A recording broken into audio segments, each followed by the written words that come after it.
Creating outdoor living spaces starts here in the garden.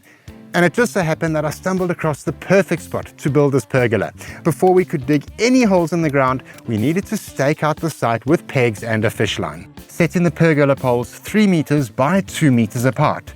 Now make sure that your corners are at 90-degree angles. Once happy with the placement, I cleared the gravel away from the corner pegs. Now I plan to bury these 75 to 100 millimeter gum poles a good 600 millimeters below ground level. I've already pre-painted the gum poles with 2 coats of fired earth varnish in the burnt brown color.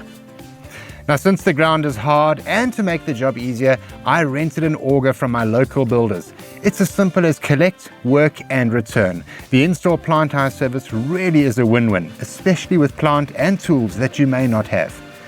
Now these gum poles will be cemented into place. Once all the holes were dug, it was time to mix up the cement.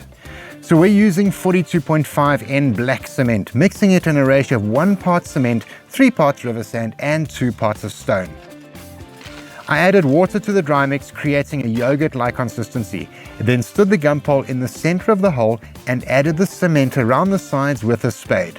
I then pressed the cement down as much as possible with a timber offcut. This helps to remove any air pockets and gets the cement all the way down as far as possible into our hole. Now you'll see that the final cement level is below the ground level. This allows me to either plant grass or in this case, replace the gravel so we don't see the cement. Finally, check that the pole is vertical by using a spirit level before leaving them overnight for the cement to set. I prepared the rest of the timbers, and as I wanted a slanted profile on the ends, instead of a square cut, I measured 40 millimeters from the top down and 75 millimeters inwards from the end. Joined these 2 marks with a line and cut that end with a circular saw.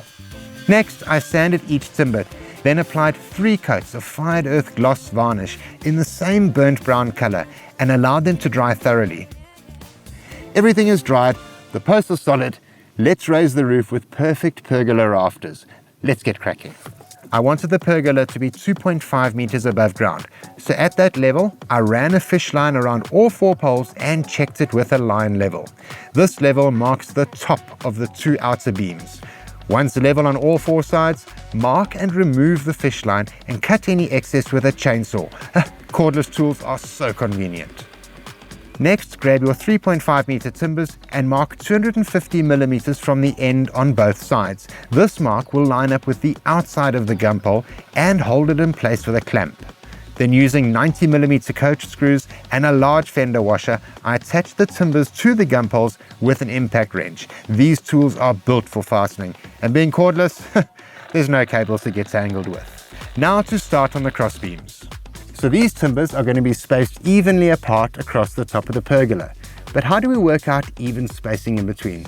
Take your total length or width, in this case 3000 millimeters, 3 meters, and subtract the total width of your filler material. In this case 38 millimeters times 10 is 380. 3000 minus 380 gives me 2620 millimeters.